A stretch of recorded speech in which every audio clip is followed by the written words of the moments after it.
Good morning everybody. You are welcome in your own YouTube channel Way of Success. If you are new in this channel, then please subscribe this channel if you want to get the update of latest videos. Okay. In this video, we will discuss some word problems related to order of reactions. Okay. Order of reactions. चलिए कुछ यहाँ पे numericals हम लोग देखेंगे और वो हमारा किस पे बेस्ड है, ये ऑर्डर ऑफ रिएक्शन से बेस्ड है. ठीक है, चलिए देखिए बहुत ही इंपॉर्टेंट ये क्वेश्चंस है, बहुत ही इंपॉर्टेंट क्वेश्चंस है, कई बार ये आ चुका है एग्जाम में. ठीक है, इसीलिए आपको इस क्वेश्चंस को हर हाल में कर लेना है. This is the most important questions for the examination point of view. ठीक है, चलो तो देखो क्या है. सबसे पहले हम लोग समझते हैं कि क्वेश्चंस बोल क्या रहा है. पहले देखिए क्वेश्चंस बोलता है सो दैट, मतलब आपको दिखाना है सो that in a first order reaction. अब देखिए फर्स्ट ऑर्डर रिएक्शन आ गया. कौन सा ऑर्डर आ गया? First order reaction. तो देखिए फर्स्ट ऑर्डर रिएक्शंस में क्या होता है. अब हम लोग जाना होगा कि फर्स्ट ऑर्डर रिएक्शंस में होता क्या. तो फर्स्ट ऑर्डर रिएक्शंस में होता है T इक्वल टू जो होता है वो 2.303 बाई के log A by A minus x. ठीक है, ये इसका डेरिवेशन हम लोग देख चुके हैं. ठीक है, आप फर्स्ट ऑर्डर रिएक्शन जाके देखिए, वहां पे आप फर्स्ट ऑर्डर रिएक्शंस का जो टॉपिक है आप उसको प्लेलिस्ट में जाके देख लीजिए. ठीक है, तो T इक्वल टू क्या होता है 2.303 बाई के log A by A minus x. ये आपका इंटीग्रेटेड रेट इक्वेशन है. किसके लिए? फर्स्ट ऑर्डर रिएक्शंस के लिए. फर्स्ट ऑर्डर रिएक्शंस का जो इंटीग्रेटेड रेट इक्वेशन होता है और T इक्वल टू होता है 2.303 बाई के log A by A minus x है. ठीक है, अब देखो क्वेश्चंस क्या बोलता है. सो देखो जहां पे A क्या है, A क्या है, A हमारा है इनिशियल कंसंट्रेशन ऑफ रिएक्टेंट है. A क्या है? A हमारा है इनिशियल A जो हमारा है ये है initial concentration of reactant. Initial concentration of reactant. Initial concentration of reactant है. ये हमारा क्या? Initial concentration of reactant है. और X क्या है?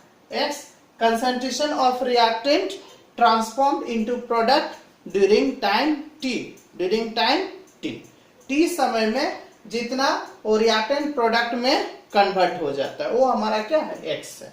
ठीक है, तो देखिए यहां पे T इक्वल टू होता है 2.303 बाई के log A by A minus x. ठीक, अब देखिए क्वेश्चंस क्या. सो that in a first order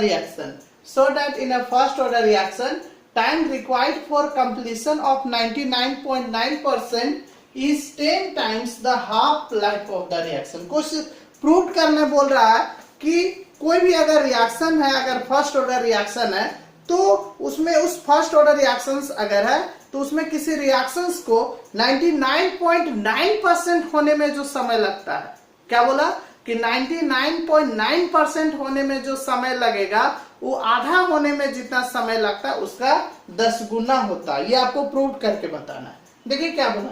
so that in a first order reaction कैसा होना चाहिए? First order. तो so that in a first order reaction time required for completion of 99.9% is 10 times, मतलब वो 10 गुना होगा. किसका? 10 times of half life of the reaction, मतलब उस रिएक्शंस का जो हाफ लाइफ होगा उसका 10 गुना होगा. ये प्रूव करके बताना है. ठीक है, तो चलिए देखते हैं. ये हमारा फर्स्ट ऑर्डर का इंटीग्रेटेड रेट इक्वेशन है. T इक्वल टू 2.303 बाई के log A by A minus x. सबसे पहले हम लोग किसके लिए बात करते हैं? 99.9% कंप्लीशन ऑफ रिएक्शन. तो लिखेंगे for 99.9% completion, for 99.9% completion of reaction. सबसे पहले हम लोग किसके लिए बात कर रहे हैं?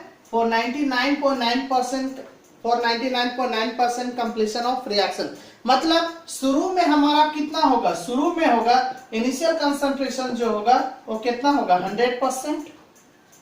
रिएक्टेंट का कितना होगा? 100% होगा. ठीक है, और कितना कंप्लीट होना? 99.9% कंप्लीट होना. तो x जो हमारा हो गया वो 99.9% हो गया, ठीक है। तो a माइनस एक्स कितना हो जाएगा, तो 100 माइनस 99.9 मतलब ये कितना हो गया 0.1% आ गया, ठीक है। a माइनस एक्स का वैल्यू कितना आ गया 0.1%, ठीक। अब हम लोग क्या जानते हैं बोलो, t इक्वल टू क्या होता है, तो t इक्वल टू होता है 2.303 बाई के log a by a minus x. तो t हमको क्या निकालना है, t हमको निकालना है 99.9%। तो t 99.9% हो गया, तो ये हो गया 2.303 बाई के लॉग a। तो लॉग a हमारा 100 है बाई a माइनस एक्स, तो a माइनस एक्स कितना है 0.1 है, ठीक है। तो ये पॉइंट को अगर हम हटा देंगे तो ये यहाँ पे हमारा 0 हो जाएगा, ठीक है। तो अगर आप इसको सॉल्व करोगे तो ये होगा 2.303 बाई के लॉग, अब ये 1000 को कितना लिखेंगे 10 का पावर 3 लिख सकते हैं, ठीक है। अब ये 3 कहाँ चला जाएगा, आगे चला जाएगा। तो जब 3 आगे चला जाएगा, 3 जब आगे चला जाएगा तो क्या हो जाएगा, ये हो जाएगा 2.303 बाई के इंटू ये हो जाएगा इंटू क्या हो जाएगा 3 लॉग 10 हो जाएगा, ठीक है। और ये जो log 10 है देखो ये पावर आगे चला जाता है, ठीक है। और ये जो log 10 है इसका पावर 1 होता है, ठीक। log 10 का पावर कितना होता है 1, तो ये आपका कितना हो जाएगा, ये हो गया 2.303 बाई के इंटू, अब 3 हो गया log 10 का पावर 1 हो गया, मतलब सिर्फ कितना बचा 3 इंटू 1 हो जाएगा, ठीक है। तो इसको अगर मल्टीप्लाई करेंगे 3 3 जा 9 हो जाएगा, फिर 0, फिर 3 3 जा 9 और 3 2 जा 6, मतलब 6.909 बाई के आ गया, ठीक है। मतलब जो हमारा t 99.9% जो था, मतलब 99.9% को होने में जो समय लगा वो किसके बराबर हो गया 6.909 बाई के बराबर हो गया। ये इक्वेशन हमारा फर्स्ट हो गया, ठीक है। अब हम लोग किसके लिए बात करेंगे, हाफ लाइफ। किसके लिए, हाफ लाइफ। दो कंडीशन था, पहला बोला कि 99.9% होना चाहिए और दूसरा क्या बोला हाफ लाइफ, ठीक है। तो हाफ लाइफ के लिए क्या होता है, तो हाफ लाइफ के लिए ऑलरेडी हम लोग देख चुके हैं डेरिवेशन। टी हाफ जो होता है हमारा, टी हाफ वो क्या होता है, वो हमारा होता है 0.693 बाई के। टी हाफ इक्वल टू क्या होता है 0.693 बाई के। ये इक्वेशंस क्या हो गया 2 हो गया, ठीक है। अब क्या करेंगे, इक्वेशन 1 को इक्वेशन 2 से क्या कर देंगे, डिवाइड कर देंगे। तो लिखेंगे dividing equation 1 by equation 2, dividing equation 1 by equation 2। तो ये कितना है, इक्वेशन 1 कितना देखे t 99.9% और इधर हमारा कितना है t हाफ है, और ये हमारा है 6.909 बाई के, और इधर कितना है ये है 0.693 बाई के, ठीक है। तो के क्या हो जाएगा, कैंसल हो जाएगा, ठीक। तो क्या हमारे पास बचा, हमारे पास बचा t 99.9% बाई t हाफ, ठीक है। तो ये हमारा हो जाएगा, उधर बच गया 6.909 बाई हो गया कितना है 0.693, ठीक है। तो ये हो गया t 99.9% by t half equal to, अगर आप इसको डिवाइड करोगे तो 9.97 आएगा अप्रोक्स में, ठीक है 9.97। और ये 9.97 को लगभग किसके बराबर लिख सकते हैं 10 के बराबर। तो t 99.9% बाई t हाफ जो होगा वो हमारा किसके बराबर हो गया 10 के बराबर हो गया, ठीक है। तो t 99.9% इक्वल टू 10 इंटू क्या हो गया t हाफ। इसका मतलब आप देख लीजिए क्या हो गया, इसका मतलब ये हो गया कि t 99.9% मतलब 99.9% होने में जो समय लग रहा है वो 10 गुना है 10 टाइम्स से, किसका t हाफ, मतलब आधा होने में जो समय लग रहा है। तो यही तो हमको प्रूव करना था, ये हमारा प्रूव हो गया। देखिए क्या था, यही था ना कि so that in a first order reaction time required for completion of 99.9% is 10 times of half life of the reaction। मतलब प्रूव करके ये बताना था कि 99.9% होने में जो समय लगेगा t यहाँ पे समय वो 10 गुना होगा किसका t हाफ, मतलब आधा होने में जो समय लगेगा उसका, ठीक है। तो चलो वीडियो को पॉज करो और लिख लो। क्वेश्चन देखते हैं, बिल्कुल उसी टाइप का है जिस तरह से हमने अभी बनाया। ठीक है, इसके पहले का जो क्वेश्चन देखे थे एकदम D2 वही क्वेश्चन है, सिर्फ थोड़ा सा यहाँ पे फर्क लिखा हुआ, जहाँ पे उसमें 99.9% था, इसमें 99% है। उसमें 10 टाइम्स था, इसमें ट्वाइस है। उसमें हाफ लाइफ था, मतलब 50% था, इसमें 90%। ठीक है, एकदम D2 उसी टाइप का क्वेश्चन। चलिए देखते क्या है। सो that in a first order reaction, first order reactions के लिए इंटीग्रेटेड रेट इक्वेशन क्या होता है? तो होता है T इक्वल टू 2.303 बाई के log A by A minus x होता है। ठीक है, तो पहले कितना परसेंट कंप्लीट होना है? 99%।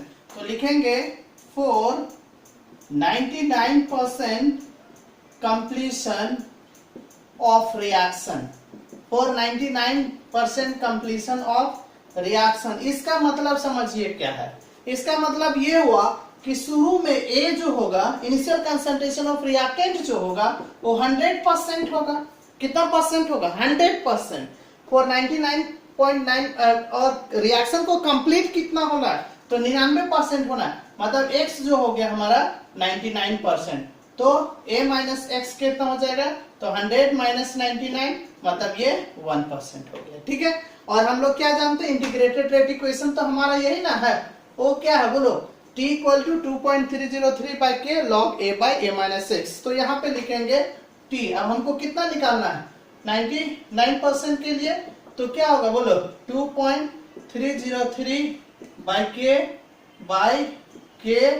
Log a by a minus x. तो a कितना हो गया? 100 और a माइनस एक्स कितना हो गया? 1। ठीक है, तो देखिए ये हो गया आपका 2.303 बाई के लॉग। अब ये 100 को कितना लिखेंगे? 10 का स्क्वायर। ठीक है, तो ये हो गया आपका 2.303 बाई के, ये हो जाएगा 2 log 10। और log 10 का वैल्यू कितना होता है? 1 होता है। ठीक है, तो अब हम लोग क्या करेंगे? देखिए यहाँ पे लिख रहे हैं, तो ये हो गया 2.303 बाई के और इंटू 2 और log 10 का वैल्यू 1, तो ये हो गया 2 पॉइंट, मतलब हमारा जो ये t 99% जो है वो किसके बराबर आया? 2.303 बाई के इंटू 2। इसके इक्वेशंस क्या मान लेते हैं? फर्स्ट मान लेते हैं। ठीक है, अब किसके लिए कितना परसेंट कंप्लीट करना है बोलो? 90%। तो अब लिखेंगे for 90% completion of reaction, for 90% completion of reaction. अब रिएक्शन को कितना परसेंट कंप्लीट करना है? 90%। तो इनिशियली शुरू में मान लेते हैं ये कितना परसेंट था? 100% शुरू में। तो x कितना हो गया? तो x हो गया हमारा कितना बन रहा है? 90%, मतलब x हो गया 90%। तो a माइनस एक्स कितना हो गया? 100 माइनस 90, तो ये कितना हो गया? 10%। ठीक है, अब हमारा t 90% निकालना है ना, तो यहाँ पे फॉर्मूला क्या देखिए, t 90% हो जाएगा और ये हो गया 2.303 बाई के लॉग a। तो ये तो हमारा 100 हो गया और a माइनस एक्स, तो a माइनस एक्स कितना है? 10 है, तो 0 0 कट गया, मतलब log 10 आया। log 10 का वैल्यू कितना होता है? 1। तो t 90% जो हमारा आया हो गया 2.303 बाई के और log 10 का वैल्यू 1। ठीक है, तो t 90% कितना आ गया? तो ये अगर t 90% अगर देखें हम t 90%, तो ये हो जाएगा 2.303 बाई के। ये इक्वेशन हमारा 2 हो गया। ठीक है, अब क्या करेंगे? इक्वेशन 1 को इक्वेशन 2 से क्या कर देंगे? डिवाइड कर देंगे। तो लिखेंगे डिवाइडिंग इक्वेशन 2 बाई इक्वेशन 1। 2 नहीं, 1 को 2 से डिवाइड करो। Dividing equation 1 by equation 2। तो क्या है इक्वेशन 1? देखो t90 कितना है? t 99% बाई कितना हो गया? t 90%, और इधर कितना हो जाएगा? ये 2.303 बाई के इंटू 2, और इधर हमारा कितना है? ये t 90% का 2.303 बाई के, तो ये कट गया। तो t 99% by t 90% is equal to 2, मतलब t 99% जो हो गया वो 2 इंटू टी 90%, मतलब t 99% जो होगा वो ट्वाइस हो जाएगा, दोगुना हो जाएगा। किसका? जो 90% होने में जो समय लगेगा उसका। तो यही तो प्रूव करना था। क्या प्रूव करना था? सो that in a first order reaction time required for completion of 99%, मतलब 99% होने में जो समय लगेगा वो ट्वाइस होगा, दुगुना। किसका? The time required for completion of 90% of the reaction. ठीक है, तो ये T99% जो हो गया वो दुगुना हो गया। किसका? T90% का। तो ये हमारा प्रूफ हो गया। ठीक है, तो उम्मीद करते हैं कि आपको समझ में आ गया होगा। और इस तरह का और भी अगर आप वीडियो देखना चाहते हैं then please subscribe this channel. Okay, तब तक के लिए जय हिंद, जय भारत।